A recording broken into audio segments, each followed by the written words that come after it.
3월달 신문 정리한 거 몇 가지 좀 언급하겠습니다. 처음에는 좀 우리가 글래머러스라는 영어를 이렇게 우리가 아시죠? 빵빵한 그 몸매가 육덕진 그런 사람을 표현하는 말로 알고 있는데, 글래머러스는 정작 영어로는 화려하고 우아한이라는 뜻을 가지고 있다는 거예요. 원래 그러니까 글래머가 빛난다는 뜻을 가지고 있잖아요. 그래서 글래머도 이게 콩글리시인가 하는 생각이 좀 드네요. 요즘에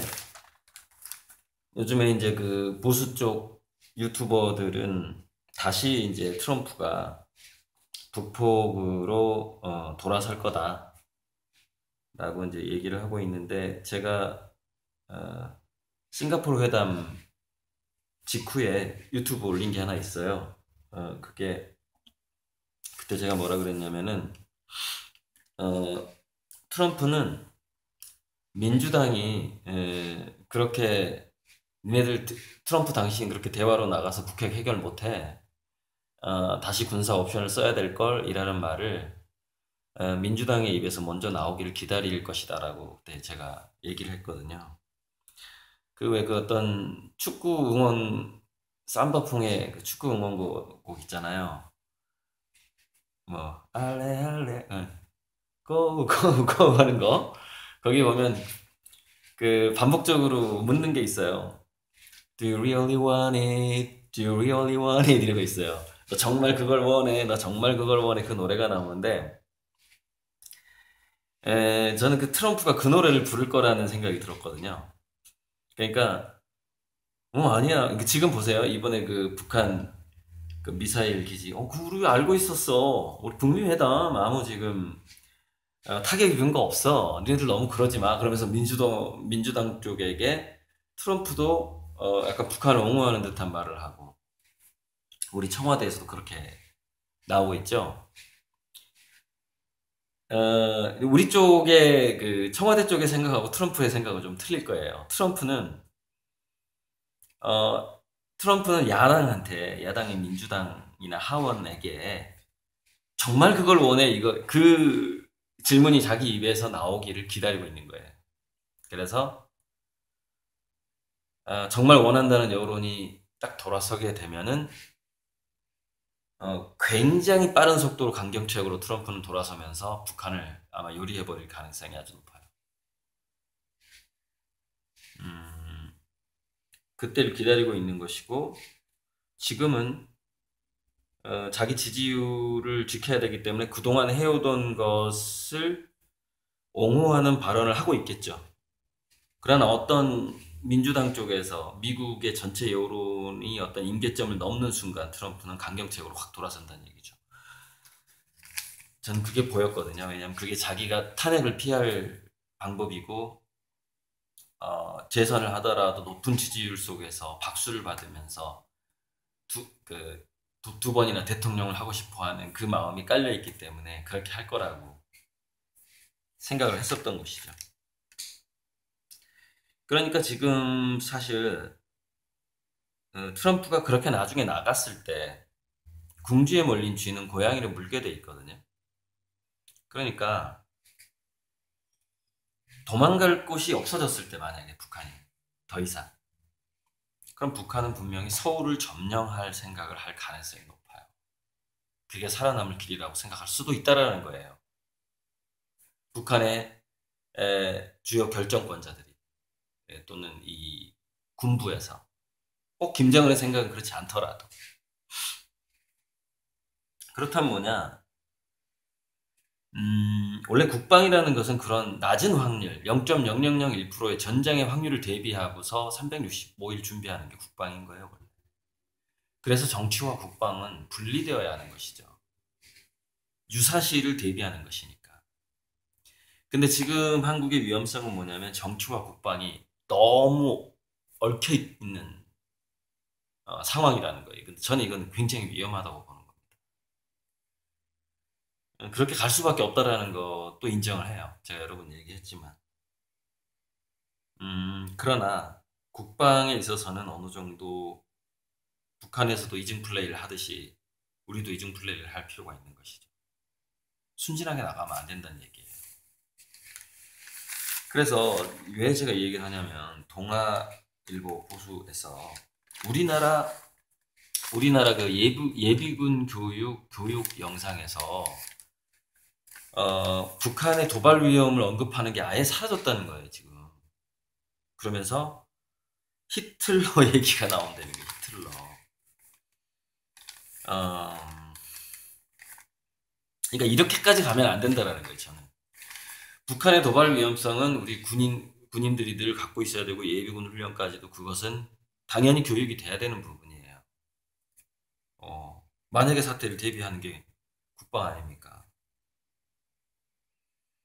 그러니까 이렇게까지 가면 너무너무 이거는 잘못 가는 거다라는 생각이 듭니다. 그러니까 저는 보수들의 편을 드는 게 아니라 제 상식을 얘기하는 거예요.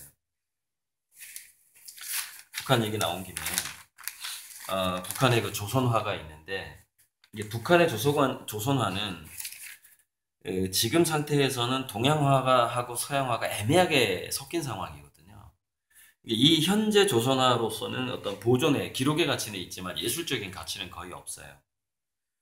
그러면 중국에서 원래 중국화도 이런 비슷한 풍이었는데 중국의 화가들이 갑자기 예술성이 많이 올라간 건 아닌데 아무튼 현대 미술의 중심으로 중국 화가들이 들어오게 된 것은 뭐냐면은 이렇게 탄탄한 기본기에다가 탄탄한 대생력 기본기에다가 자본주의로 이 사람들이 이제 그 개인적인 정신의 자유 어떤 그런 부분들이 들어가면서 그 탄탄한 기초에 정신적인 자유가 들어가면서 중국 미술이 좋아졌던 것이죠. 더 화려해지고 자유로워지고 그 인간의 본심이 이제 드러나기 시작하고 그러면서 중국 작가들이 성장을 하게 된 것이죠. 그러니까 현재 북한의 조선화로서는 이 북한 화가들이 현대 미술의 중심에 들어가기는 어려워요. 하나의 어떤 장르는 될 수가 있어요. 그 사실화라는 어떤 역사, 디오라마, 다큐멘터리 같은 그런 어떤 선전선동 그 어떤 세뇌시키기 위한 어떤 그런 영화 같은 뭐 그런 그 국뽕 영화라고 하나요? 그런 영화 같은 이제 약간 그런 장르에 속할 수는 있죠. 아니 누가 여기 북한 조선화가 예술성이 뛰어나다고 뭐 미국에서 활동하는 문범강 씨가 얘기를 했는데 여기에 저는 반대하는 겁니다. 네. 그래서 우리가 이제 이 어떤 자유, 집단주의나 사회주의, 공산주의에서 개인의 자유가 싹 텄을 때 비로소 어떤 강한 경쟁력을 미술계에서 경쟁력을 갖게 되는데 어떤 한 국가와 집단의 경쟁력도 강한 개인들이 많아져야 되는 거거든요. 그 자존감이 강한 자기 어떤 그 내면이 건강한 그런 국민들이 많아져야 되는데 니체의 실천 철학이 건강한 개인을 길러내는 국가. 근데 그러니까 니체는 교육국가, 건강한 개인들을 그러니까 교육이 강해져야 된다는 얘기를 한 거예요. 니체가 그게 정말 좋은 국가다.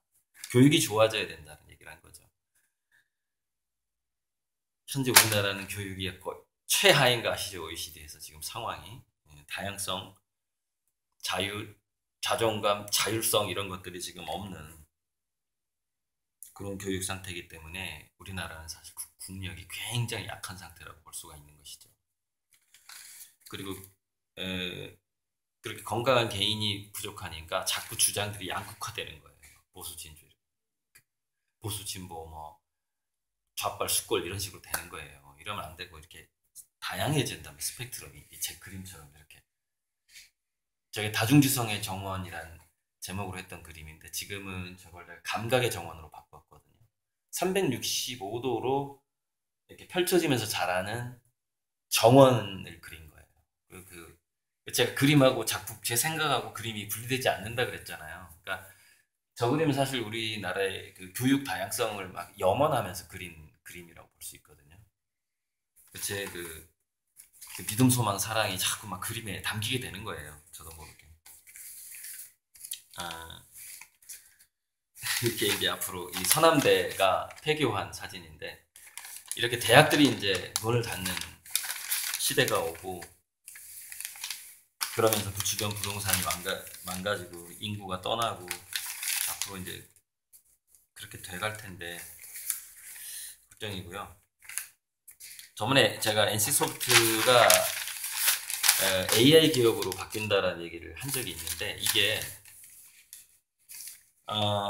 예를 들어서 여러분 삼성이 인공지능을 연구하는 거하고 NC소프트가 인공지능을 연구를 한다고 쳤을 때 NC소프트의 발전 속도가 훨씬 빠를 수밖에 없어요. 왜냐면 게임 자체가 빅데이터를 엄청나게 많이 끌어들이고 수많은 사람들이 그 안에서 어떤 행동을 하게 만들거든요. 인공지능은 그것을 공부하는 것이고 그것을 이용해서 플랫폼을 통해서 개개인에게 맞춤 서비스를 하게 되는 것이고 맞춤 서비스를 하면서 돈을 벌게 되는 거기 때문에 그래서 제가 NC소프트가 삼성을 능가할 수 있다고 얘기를 하는 거예요. 여러 가지 측면에 있어서.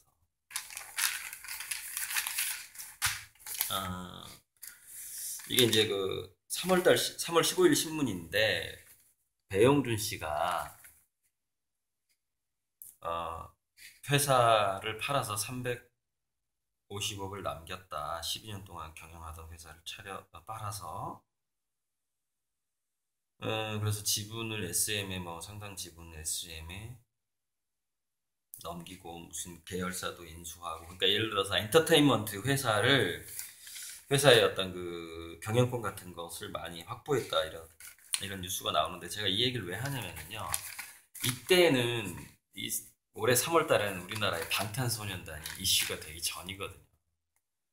그러니까 방탄소년단이 이슈가 되면서 어떻게 됐죠? 엔터테인먼트 회사에서 아이돌을 키워가지고 그렇게 성공하는 그런 공식이 깨져버렸죠. 그런 겁니다. 그러니까 무슨 얘기를 하려고 하냐면은 인공지능 시대에는요 브로커의 종말이 와요. 미들맨의 종말이 옵니다. 미들맨, 브로커, 뭔가 매칭 시스템 이런 것들이 인공지능으로 넘어가 버리는 거예요.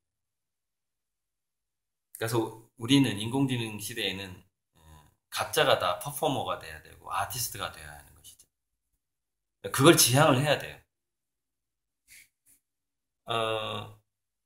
인간은 그렇게 해야 돼요. 이제 인간은 그렇게 가야 되고 인공지능은 계속해서 그 평균치에서 강해진다고 그랬죠. 미들맨이 뭡니까? 다양한 지식을 가지고 있고 다양한 계층을 알고 있어서 잘 엮어주고 매칭시켜주고 가능성을 보고 키워주고 이런 거잖아요. 근데 그걸 이제 인공지능이 하게 된대.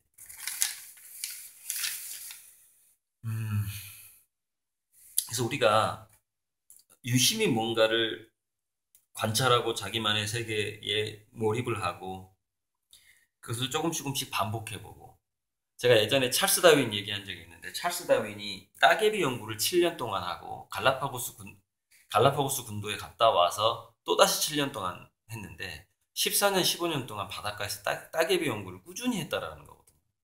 뭐 하나를 14년 15년 동안 꾸준히 관찰하고 그 어떤 일정한 행동 패턴을 반복하고 하는 것 속에서 그 어떤 축적의 시간 속에서 독창성과 창의성이 싹 트는 거거든요.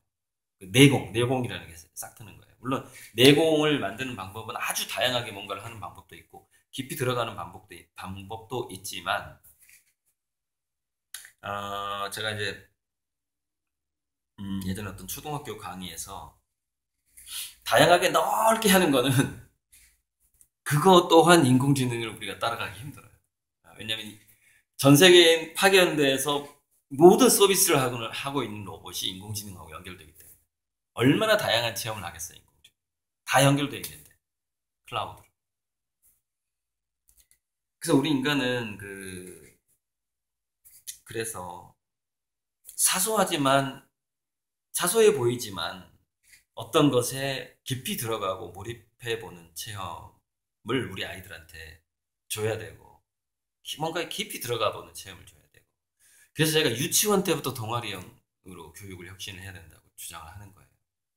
그게 건강한 개인을 만드는 이제 강한 국가가 되는 방법인 것이죠. 그 이야기를 들레즈가 했어요. 프랑스의 철학자 들레즈가 혁신의 근원은 이제 뭐 차이와 반복이라는 책에서 혁신의 근원은 아주 지속적인 관찰과 경험에서 나온다고 얘기를 하고 있는 거예요. 들레즈라는 철학자. 이게 4차 산업혁명 시대 핵심하고도 맞아떨어진다. 라는 지금 이야기를 한 거예요. 인상주의 화가 모네가 계속해서 그 성당 있잖아요. 그 성당 이름 까먹었네.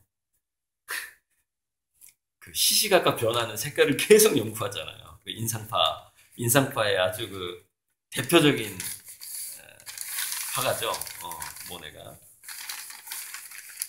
그럼 제가 예전에 미술 이론 시험, 그러니까 제가 이제 뭐 대학 시험 볼 때는 미술을 봤잖아요. 미대를 갔기 때문에 선택 과목으로 예체능 선택 과목. 가지고 마네하고 모네가 이제 좀 헷갈리잖아요, 이름이. 근데 이제 이렇게 그 항구에 이렇게 해가 뜨는 그림이 있어요.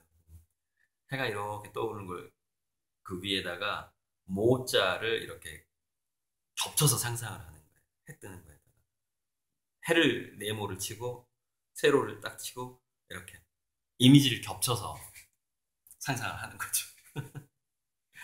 비밀번호 외울 때도 이제 제가 새로 들어가게 된 어떤 집의 비밀번호도 그걸 이미지로 외워요. 저는 이렇게 숫자가 막 춤춰가지고 숫자가 막 무용하는 이미지로 외우거든요. 그래서 그러니까 숫자들이 무용하다가 마지막에 이렇게 우리 뭔가 게임하듯이 이렇게 탁 멈추잖아요. 어떤 동작을 하면서 탁 멈추잖아요. 그 마지막에 멈춘 모습을 그림으로 그려요. 그럼 이제 그 숫자를 그 비밀번호를 안 잊어버리게 되죠. 그 이미지 기억법이라고 하죠, 그것을. 모네 얘기가 나오니까 예전에 제가 그 그림하고 화가 이름 이렇게 외웠던 그 생각이 나요. 제가 새로 들어갈 집이 지금 최근에 좀 상황이 좀 바뀌었는데, 그 마동에 작업실을 전세 2천을 계약하려고 했으나, 이게 전주에서 알게 된 형님이 굉장히 좋은 조건으로 대략 3,500, 전세금 3,500인데 모현동에, 익산 모현동에 조그만 서점을 할 수 있는 공간하고 서점 창고 공간이 동시에 있고, 그 2층 집에 한 15평, 실평수로 15평, 그러니까는 아파트 평수로는 한 18평 정도 나오는 그 공간을 통틀어서 전세 2천에 주겠다는 제안을 한 거예요. 그럼 서점도 할 수 있고, 그러니까 우리가 서점을 이제 지금 공간이 없어서 못 하고 있거든요. 공간이 있으면 제가 이제 서점을 차릴 수 있는 권한이 있어요. 집사람의 출판사를 갖고 있고, 전자상거래까지 다 지금 허가를 내놨기 때문에 온라인 판매까지도 다 할 수 있는 다 있는데 이제 장소가 없어서 그 사업, 그러니까 예를 들어서 출판사는 집 주소로 할 수가 있어요. 그러나 서점은 상가 주소가 있어야 되는 거거든요.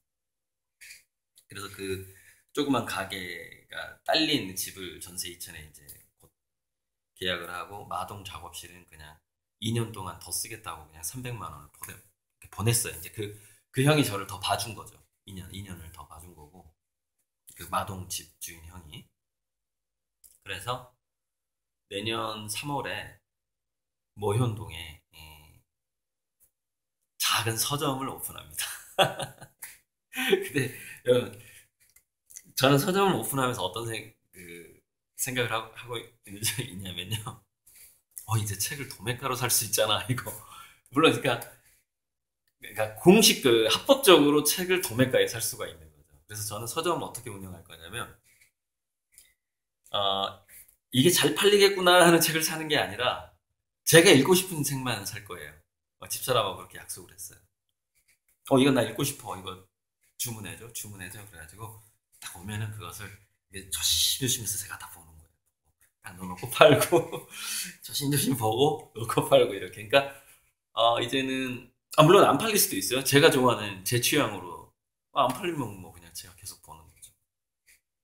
팔리면 또 하나 사면 되고. 그러니까 지금까지 제가 소매가로 책을 샀는데 이제 제가 서점을 차리게 되면 집사람 서점을 차리게 되면 도매가로 책을 사서 볼 수 있겠구나. 이제 그 생각 때문에 너무 기쁜 거죠. 그것 때문에.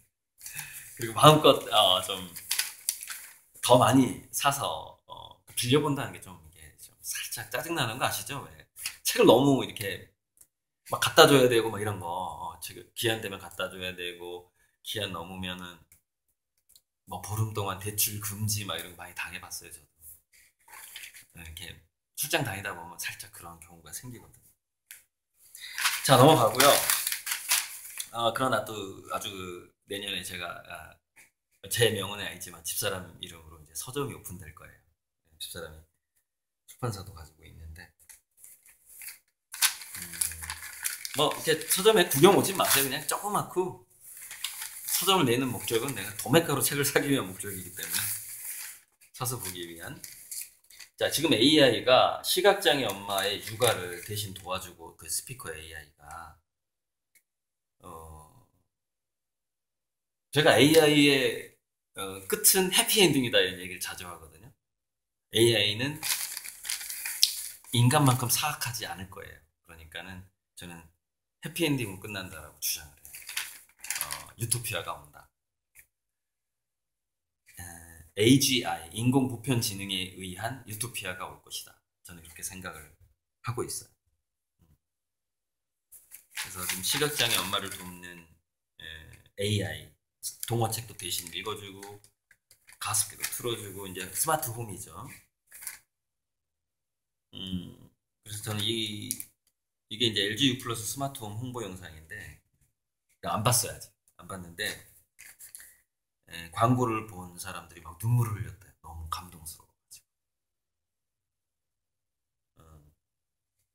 여러분 앞으로의 지구상에는 인공지능 로봇에 의한 부익부 빈익빈 부의 독점이 일어날 것이고 킬러 로봇이 당분간 이 지구상을 돌아다닐 것이고 결국 강한 국가가 약한 국가를 너무나 손쉽게 지배하는 모습들을 우리가 보게 될 것이고 그러나 궁극적으로 조금 더 기다리면 한 30년만 기다리면 결국 인공지능 로봇에 의한 유토피아가 올 거라는 그 모습을 저는 확신하게 그 모습을 보고 확인하고 또 여러분들도 지금 저와 같이 확신하게 될 거라고 저는 생각해요. 그 하나의 따뜻한 단서가 시각장애인 엄마를 돕는 인공지능. 저는 여기서 그 복선이라고 느낍니다.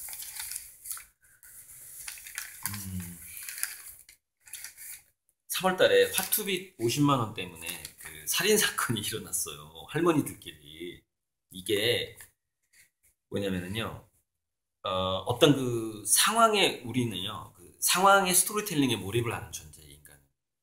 돈의 액수가 중요한 게 아니에요. 뭐 점십 점백으로 고스톱 치다가 살인 사건 날 수 있어요. 우리 그 상황에 몰입하는 스토리텔링에 몰입하는 존재거든요. 인간. 뭐 10억, 20억 때문에 살인을 하는 게 아니라 이렇게 50만 원 때문에 이럴 수도 있는 거거든요. 그러니까 아까 다시 말했지만 니체가 얘기했듯이 건강한 개인들이 많아져야 돼요. 나라에. 지금 물론 이 할머니들이 과거에 그렇게 건강한 교육을 안 받았기 때문에 굉장히 그 좀 정신적으로 성숙하지 못한 고령층이 많아요.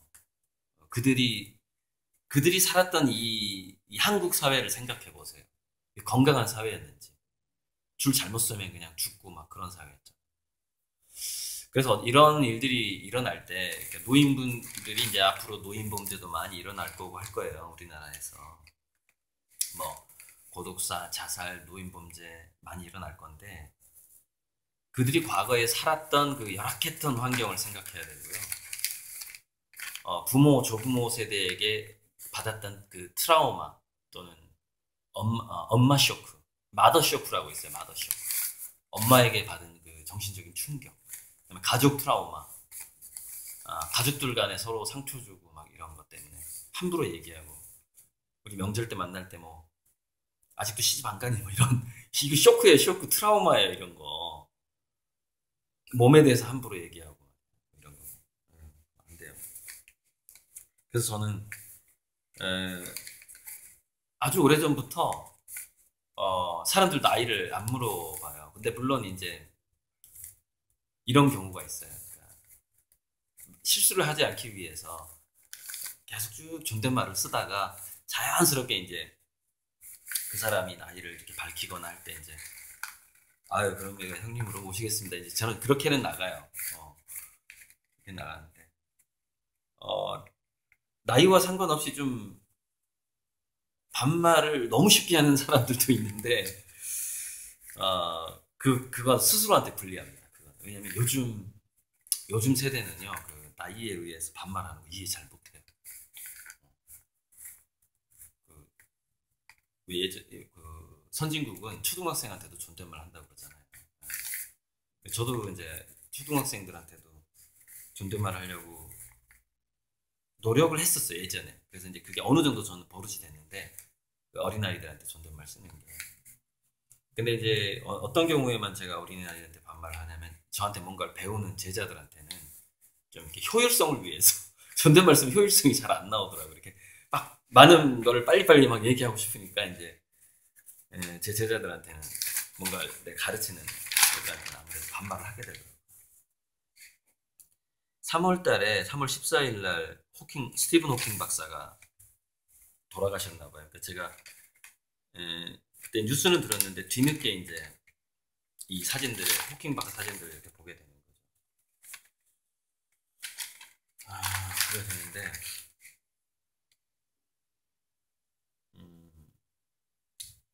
그 블랙홀에서도 뭔가 빛과 에너지가 나온다라는 호킹 복사라는 게 있거든요. 가끔 제가 별꽃바다 그릴 때 이 호킹 복사를 그려요. 이렇게 블랙홀 같은 걸 그린 다음에 슉 빛이 나오게끔 그리는 그런 형상이 있어요. 그러니까 이런 어떤 천문학적인 공부를, 과학적인 공부를 또 거기서 얻은 것들을 제가 이제 하거든요. 제가 스케치하는 거 좀 보여드릴게요. 그러니까 별꽃바다 별꽃 언덕 저런 그림을 그리기 위해서 이제 이런 거, 예를 들어서 이런 것들이 이제 이거는 이런 형상은 뭐냐면은요 그 포트리라 그래가지고 시간과 차원을 넘나드는 어떤 그 소용돌이 문 같은 게 있거든요. 막 그런 거 이제 그러니까 어, 배운 지식들을 자꾸 사용을 하는 거죠. 그래서 이제 여기서 보면은 여기 이 은하에서 위아래로 빛이 이렇게 나오는 거 이게 블랙홀에서 호킹 복사처럼 빛이 나오는 그 형상이거든요. 그러니까 이렇게 어떤 우주과학에 관련된 것을 그림에 집어넣으려고 하고 이 밑에 있는 건 뭐냐면은 유아들이 낙서하는 패턴이에요. 어린애들이 그 낙서하는 그 패턴의 발달이 이제 생명 진화의 과정하고 비슷한데 이제 이런 어린애들의 그 순수한 터치를 또 제 그림에 넣기 위해서 이걸 이렇게 정리를 해놨고 이거는 뭐냐면은 고대 암벽화, 고대 동굴벽화하고 암벽화에서 대표적으로 나오는 32가지 문양을 정리한 거예요. 제가 제 그림에 써먹고 싶은 거를 정리한 거죠.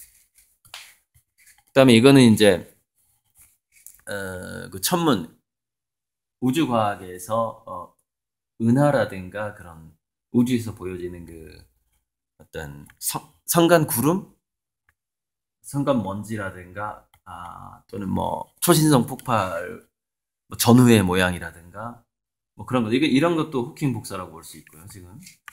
그래서 이렇게 우주에 있는 모습을 이렇게 스케치를 해놨고요. 그다음에 이거는 이제 앞으로 제가 그릴 그림인데 어린 왕자의 별의 느낌인데 그것을 어린 왕자의 별은 왜 장미가 하나 있잖아요. 근데 그게 아니라 어린 왕자 행성 전체를 꽃이 뒤덮고 있는 이제 그런 모양으로 곳곳에 어떤 꽃 행성을 지금까지 이 시도는 안 해봤거든요. 근데 재밌을 것 같아요. 그러니까 꽃 행성 비슷한 시도를 한 게 이거예요. 어린 왕자불 예전에. 근데 이 시도는 좀 뭐랄까 입체감이 약해가지고 좀 실패한 거라고 봐야죠.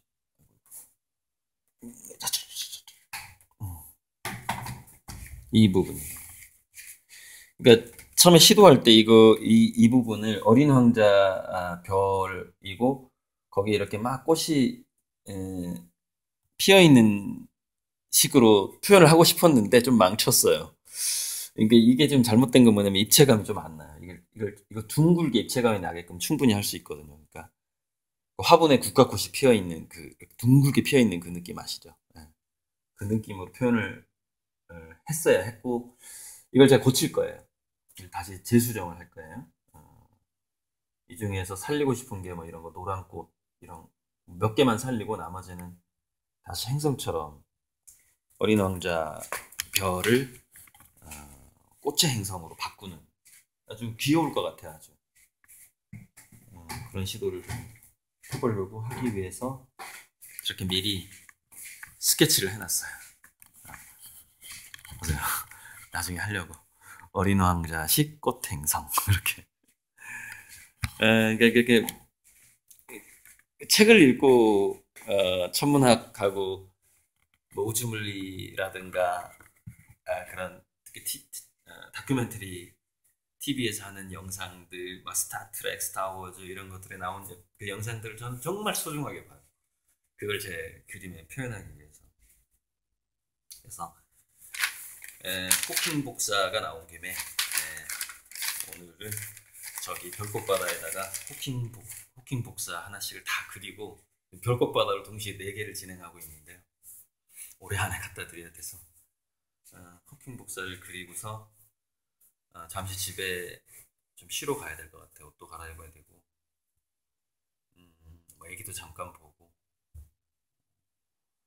제가 그 우리 우리 아들을 일주일에 많이 보면 2번 일주일에 1번밖에 못 보니까 자꾸 이렇게 와 있으니까 몇 번 며칠 가끔 가져야 돼. 이상입니다.